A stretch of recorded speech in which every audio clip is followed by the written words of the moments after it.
The hum of the highway had become the baseline of my existence. For 2 days, it had been the constant, unwavering note beneath the classic rock on the radio, Leo's intermittent drumming on the steering wheel, and the frantic, useless chatter of my own thoughts.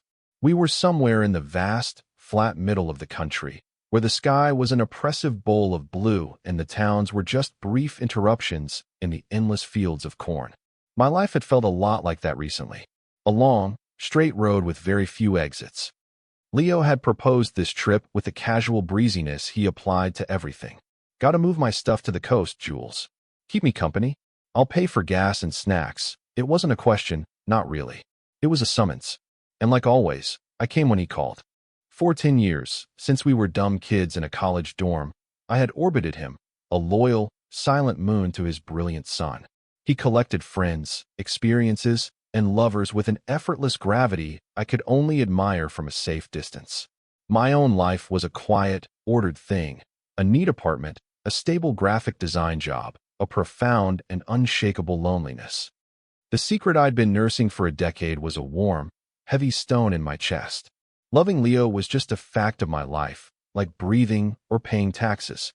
It was unrequited, unspoken, and I had long ago accepted its permanence. This trip, I told myself, was a farewell tour. A final, concentrated dose of his presence before he moved 3,000 miles away and my orbit finally decayed. Next town has a motel, he announced, his voice a low rumble that vibrated through the passenger seat. He glanced at me, a quick flash of his green eyes, crinkled at the corners from smiling and squinting into the sun. I'm about to fall asleep at the wheel. You good to stop? I nodded, my throat suddenly dry. Yeah, good. The motel was exactly what you'd expect. A U-shaped building with peeling paint, a flickering neon sign that read OASS MTEL, and a parking lot full of long-haul trucks. It was perfect, perfectly anonymous. Leo pulled the beat-up pickup truck into a spot right in front of the office. He killed the engine, and the sudden silence was deafening, broken only by the pinging of the cooling metal and the distant roar of a passing semi. He stretched, a long, languid movement that pulled his gray t-shirt taut across his chest and shoulders. The fabric strained, outlining the hard planes of muscle I knew were there, but tried very hard not to think about. He groaned, a sound of pure physical satisfaction, and ran a hand through his messy brown hair. God, my back is killing me. He turned that easy grin on me. Ready for luxury? I watched him through the dusty windshield as he walked toward the office. He had a walk that was all confidence, a slight swagger that wasn't arrogant, just utterly at ease in his own skin. It was one of the first things I'd ever noticed about him. He moved like he belonged everywhere he went. I, on the other hand, moved like I was constantly apologizing for taking up space. I stayed in the car, the air growing thick and warm without the air conditioning. I watched him lean on the counter, talking to the person inside. He laughed, and even through the glass, I could feel the charm radiating off him. He could probably talk the clerk into giving him the room for free. He had that effect on people. He made them want to give him things. My heart was doing a slow, heavy thud in my chest. This was the part one hadn't thought through. The nights. The first night we'd pushed through, driving in shifts, sleeping for a few hours at a rest stop. But now a room. Rooms. Plural. My mind raced, trying to calculate the odds of him getting 2 rooms at a place like this. Would he even think to? We were friends. Guys. Sharing a room wasn't a big deal.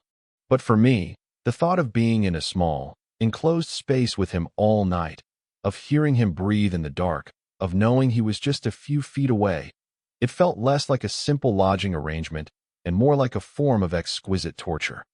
He came back out, dangling a single key with a large plastic tag from his index finger. 1 key. My stomach dropped. Or maybe it soared. I couldn't tell the difference. He opened the driver's side door, the hinges groaning in protest, and tossed the key onto the dashboard. It landed with a cheap clatter. Good news and bad news, he said, sliding back into his seat. The scent of him, faintly of his deodorant, sweat, and the stale coffee from hours ago, filled the cab again. Good news is, they had a room. Bad news is, it was the last 1 inch. I waited, holding my breath. He looked at me, a flicker of something in his eyes I couldn't read. Amusement? Apology? It's a king, he said, as if that explained everything. Guess they're all out of their luxurious twin suites, he smirked. You good with that? Or do you want to sleep in the truck? My internal monologue was a high-pitched scream. Is he serious? Does he have any idea what he's asking? Is this a test? An accident? A joke? Outwardly, I just shrugged, aiming for a level of nonchalance I was nowhere near feeling. It's fine. A bed's a bed. Attaboy, he said, and he reached over and clapped me on the shoulder. His hand was warm and heavy, and his fingers pressed into the muscle just above my collarbone. The touch was casual, friendly, and meant nothing. It meant everything. It lingered for a second too long, a brief moment of pressure that sent a jolt straight down my spine. Don't worry, he added, his voice dropping a little lower, a conspiratorial murmur. I don't snore. Much. He pulled his hand away, and the spot he'd touched felt strangely cold. The room smelled of bleach and old cigarette smoke. The carpet was a questionable shade of brown, and the floral bedspread was thin and nubby. In the center of the room, dominating the entire space, was the bed. It looked enormous, a vast continent of beige sheets and lumpy pillows. Leo threw his duffel bag onto it, and the mattress sighed under the weight. Home sweet home, he declared, surveying the room. He kicked off his boots and started unbuttoning his flannel shirt, revealing the gray t-shirt underneath.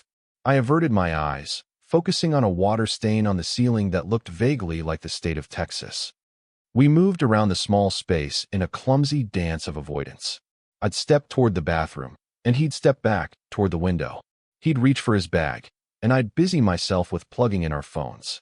Every brush of an elbow, every near miss in the narrow gap between the bed and the wall, felt charged with a static electricity that made the hairs on my arms stand up.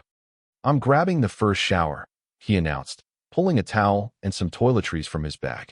This road grime is starting to feel like a second skin. Go for it, I said, my voice sounding tight. I sat on the edge of the bed, the very, very edge, and listened to the sound of the pipes groaning as he turned on the water. The roar of the shower was a welcome noise, a blanket of sound that covered the frantic thumping of my own heart. I stared at his duffel bag, still sitting in the middle of the bed.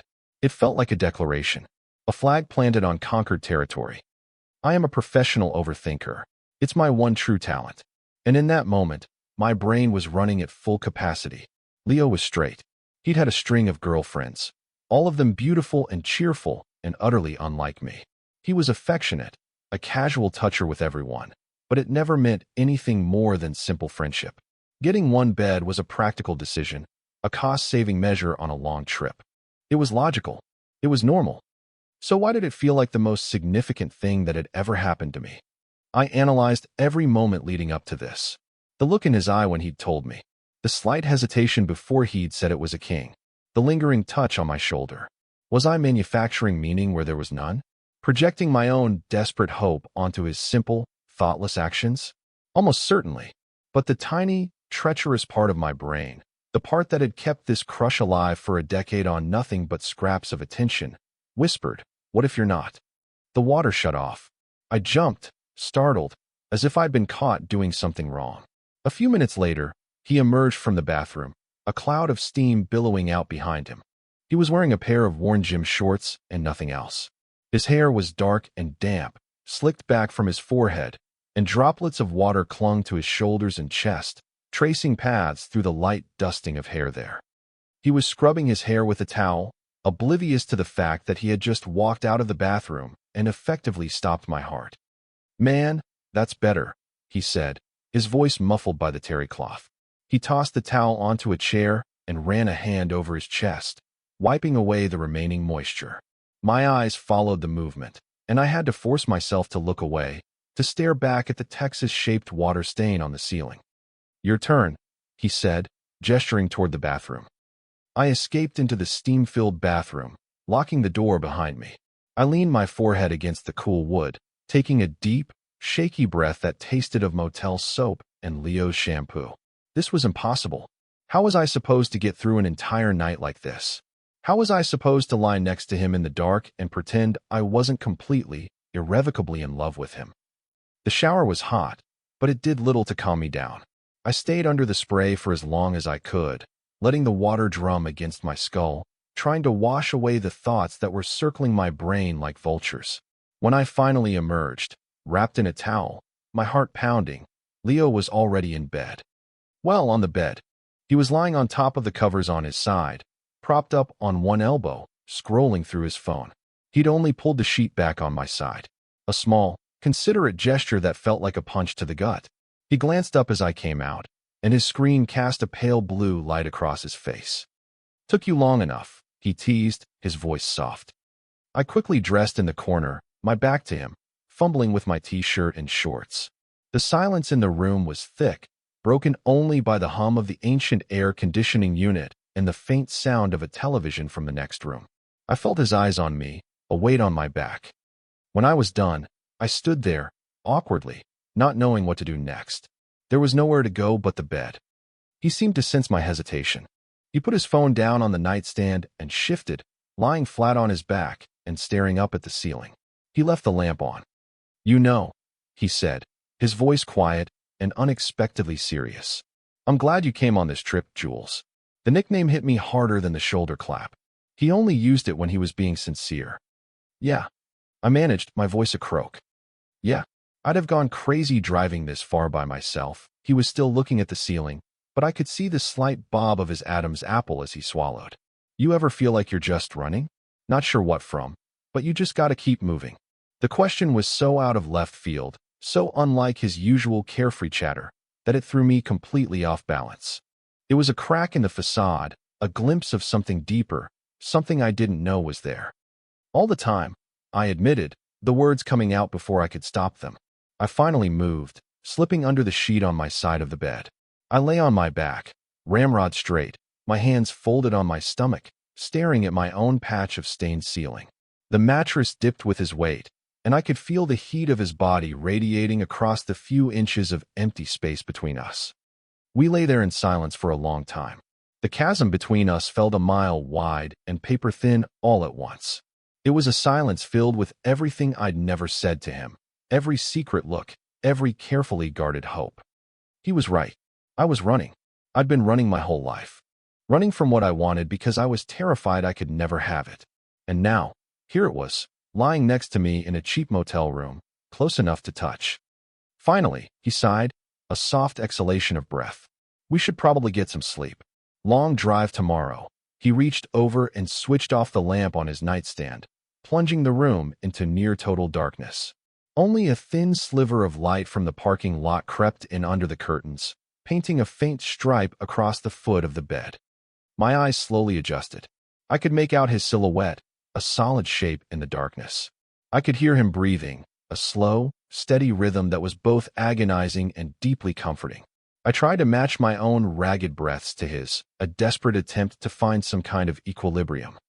I lay there, tense and awake, for what felt like hours. Every time he shifted, my body went rigid. Every time he sighed in his sleep, my heart leaped into my throat. This was a special kind of hell. A beautiful, terrible, self-inflicted hell. Sleep was not going to happen. My body was a tightly coiled spring of anxiety and longing. "You're tense." His voice, a low murmur in the dark, made me flinch. I thought he was asleep. "Can't sleep?" he asked. I swallowed hard. "Just tired." It was a weak lie. I felt more than saw him shift in the bed. The mattress moved, and suddenly the warmth of his body was right behind me. He had turned onto his side to face my back. I could feel his breath on my neck. My entire nervous system went into overdrive. I am going to stop breathing. This is it. This is how I die. From proximity. "Jules," he said, his voice even softer now, a thread of sound in the darkness. "Is this okay?" The question. That simple, considerate question. It was the thing that broke me. It wasn't a joke, it wasn't a tease. It was genuine. He was perceptive enough to feel the tension rolling off me in waves, and kind enough to ask about it. He was giving me an out. He was giving me a chance to say, "No, I'll sleep on the floor," and he wouldn't question it. And I couldn't take it. I couldn't lie anymore. The truth felt like it was clawing its way up my throat, a physical thing that needed to be let out, or it would choke me. I let out a shaky breath. "It's more than okay, Leo," I whispered to the dark room, my voice trembling. That's the problem. The silence that followed was absolute. It stretched for an eternity. My confession hung in the air between us, terrifying and fragile. I had done it. I had ruined a decade of friendship with 6 stupid words. My eyes burned with unshed tears. I waited for him to move away, to get out of the bed, to say something cutting or confused. Instead, I felt a gentle warmth on my hand. He had reached out in the dark, his fingers finding mine where they were clenched into a fist on the mattress. Slowly, deliberately, he uncurled my fingers with his own and laced them together. His grip was firm, sure, a lifeline in the suffocating darkness. My breath hitched in my chest. He shifted closer, until his chest was pressed against my back. He leaned in, his lips brushing against my ear. "It's not a problem for me," he breathed, and the warmth of his words sent a shiver racing down my entire body. He used his hold on my hand to gently pull, urging me to turn over. I moved as if in a dream, my limbs feeling heavy and slow. I rolled onto my back, and then onto my other side, until we were face to face in the dim light. I could see the faint outline of his features, the dark slash of his eyebrows, the shape of his mouth. His eyes were searching mine, even in the gloom. He raised his other hand and cupped my jaw, his thumb stroking softly over my cheek. It was a gesture of such tenderness it made my heart ache. This couldn't be real. It was a dream, a fantasy my sleep-deprived brain had concocted. But the calloused pad of his thumb was real. The heat of his palm was real. The way he was looking at me, with an intensity one had never seen before, was devastatingly real. He didn't say anything else. He didn't need to. He leaned in slowly, giving me every opportunity to pull away. I didn't. I couldn't. I met him halfway, closing my eyes as his lips met mine. The kiss was nothing like I had imagined. In my fantasies, it was always desperate, frantic. But this was slow. It was careful. It was a question. His lips were soft, hesitant at first, and then, as I responded, as I let out a soft sound of surrender, it deepened. It became something honest and sure. It wasn't rushed. It tasted of relief, of years of unspoken words finally finding a different kind of language. It felt like coming home. When he finally pulled back, he rested his forehead against mine. We stayed like that, our fingers still laced together between us, our breath mingling in the small space. My mind was blissfully, blessedly blank. For the first time in 10 years, I wasn't overthinking. I was just feeling. I woke to the feeling of a heavy warmth across my waist. Morning light, gray and unforgiving, was filtering through the gap in the curtains. For a blissful moment, I was just comfortable, warm, and safe. Then memory came rushing back in a tidal wave. Leo, the bed, the kiss. I turned my head slowly. He was still fast asleep, his face half buried in the pillow. His arm was thrown possessively over my stomach, his hand resting on my hip. His breathing was deep and even. He looked younger in sleep, the usual confident set of his jaw softened, his mouth slightly parted. Panic, cold and sharp, pierced through the warm haze. What had we done? The darkness of the motel room had felt like a separate reality, a pocket of time where the rules didn't apply. But the morning light was stark. It was real. And in the real world, Leo was my straight best friend, and I had just let him, what? Experiment? Satisfy a curiosity? Was this a road trip anomaly, a weird one-time thing fueled by exhaustion and proximity? The thought made my stomach churn. I couldn't bear it if this was just a fluke. Not after that kiss. Not after the way he held my hand like he never planned on letting go. Carefully, inch by agonizing inch, I began to extricate myself from his hold. I lifted his arm, its dead weight a testament to how deeply he was sleeping, and slid out from under it. The sheet felt cold against my skin where he had been touching me. I stood by the bed for a moment, watching him, my heart a painful knot in my chest. He didn't stir. I needed to put some distance between us, to act normal. Normalcy was my shield. I started packing my bag, folding my clothes with meticulous, jerky movements. I focused on the mundane task, trying to ignore the monumental presence of him sleeping in the bed we had shared. The bed where he had kissed me. I heard the sheets rustle. I froze, my back to him, a t-shirt clutched in my hands. Jules. His voice was thick with sleep, a low, gravelly rasp that did ridiculous things to my insides. I didn't turn around. Morning, I said, my voice too bright, too cheerful. Thought I'd get a head start on packing. Silence. I could feel his gaze on my back, and the silence was worse than any accusation. I forced myself to continue folding the shirt, my movements stiff and unnatural. I heard him get out of bed. the soft thud of his bare feet on the carpet. He was walking toward me. My heart hammered against my ribs. "Don't touch me. Please touch me." He stopped right behind me. He didn't say anything. He just stood there. The silence stretched, thin and taut, ready to snap. I finally ran out of things to fold. I just stood there, staring into my duffel bag, waiting for the verdict. Then, his hands were on my shoulders. They were gentle but firm. He turned me around to face him. I kept my eyes fixed on his collarbone, unable to meet his gaze. I braced myself for the apology, the awkward explanation, the "let's just forget this happened." He lifted one hand and placed it under my chin, tilting my head up until I had no choice but to look at him. His expression wasn't apologetic or awkward. It was soft, searching. His green eyes were clear, and there was a vulnerability in them that I had only glimpsed once before, when he'd asked me if I ever felt like I was running. He didn't say a word. He just looked at me, his eyes asking 1,000 questions. Then he leaned in and rested his forehead against mine, just as he had the night before. His hair was a mess, and he smelled like sleep, a warm, musky scent that was intoxicatingly intimate. "Morning," he whispered, his breath warm against my lips. That was it. That was all he said. But the simple word, the quiet, deliberate gesture, was everything. It wasn't a dismissal. It was a confirmation. It was reassurance in its purest form. The tension drained out of me in a rush, leaving me weak-kneed.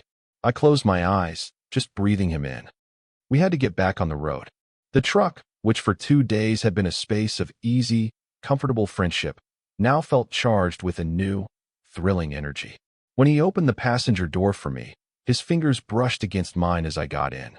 When I passed him the bag of chips, our hands touched for a moment longer than necessary. We didn't talk about what had happened. Not directly. The words seemed too clumsy, too inadequate. Instead, we talked in a new language of small gestures and stolen glances. I'd catch him looking at me when he thought I wasn't paying attention, a small, contemplative smile on his lips. He'd turn the radio down in the middle of a song to ask me a random question just to hear my voice. It was terrifying and exhilarating. This new dynamic was a fragile, unmapped territory, and every step felt momentous. This was the test. Could we translate what happened in the dark of that motel room into the bright light of day? Could it survive the relentless monotony of the highway? We stopped for gas in some dusty town in Nevada. The heat was a physical weight. While the pump clicked away, Leo leaned against the side of the truck, arms crossed, staring out at the shimmering asphalt. I was pretending to be engrossed in the selection of beef jerky inside the convenience store, watching his reflection in the cooler door. When I came back out with 2 cold bottles of water, he hadn't moved. I handed one to him, and our fingers brushed again. This time, I didn't pull away so quickly. "So," he started, his voice casual, but I could see a nerve ticking in his jaw. He didn't look at me, keeping his gaze fixed on the horizon. "When we get to California," he paused, taking a long drink of water. "My new place, it has a spare room." My heart stuttered. Here it comes. The friend zone. The polite but firm boundary. He cleared his throat. "It's a good room. Got a desk and everything." He finally turned to look at me, his expression unreadable. "But the bed in the master is, big." He held my gaze, and the meaning was unmistakable. It was a clumsy, hopeful, terrifying offer. It wasn't just about a place to stay. It was about a place to be. Together. He was making a conscious choice. He was asking me to make one, too. I couldn't speak. I just nodded, a wave of emotion so strong it felt like it might knock me over. A slow smile spread across his face, transforming it. It wasn't his usual charming grin. This was something else. Something quiet and real and meant only for me. "Good," he said softly. That night, we stopped at another motel. It was almost identical to the last one. When Leo went to the office, he came back with one key. There was no explanation this time. None was needed. Inside, there was no hesitation, no awkward dance. He dropped his bag and turned to me, pulling me into his arms. He kissed me again, and this time there was no uncertainty. It was deep and sure, a kiss that tasted of promises. Later, we lay tangled together in the dark, the air conditioner humming its monotonous tune. He was asleep, his head on my chest, his arm once again slung over my waist. I was wide awake, not with anxiety, but with a profound sense of peace. I listened to the steady, reassuring rhythm of his breathing, feeling the rise and fall of his chest against mine. For years, my love for him had been a secret thing, a source of quiet pain and endless yearning. I had built my life around its absence, a hollow space I never thought would be filled. I had been an observer of my own life, always at a safe distance. But lying there, in that anonymous room, with the weight of him against me, I realized everything had changed. The long, straight road hadn't ended. It had just taken a turn I never saw coming. The years of quiet pining, of hopeless longing, had ended not with a dramatic explosion, but with a quiet click, like a key finally turning in a lock that had been rusted shut for a decade. I wasn't running anymore. I wasn't just a passenger. For the first time in a very long time, I felt like I had finally come home.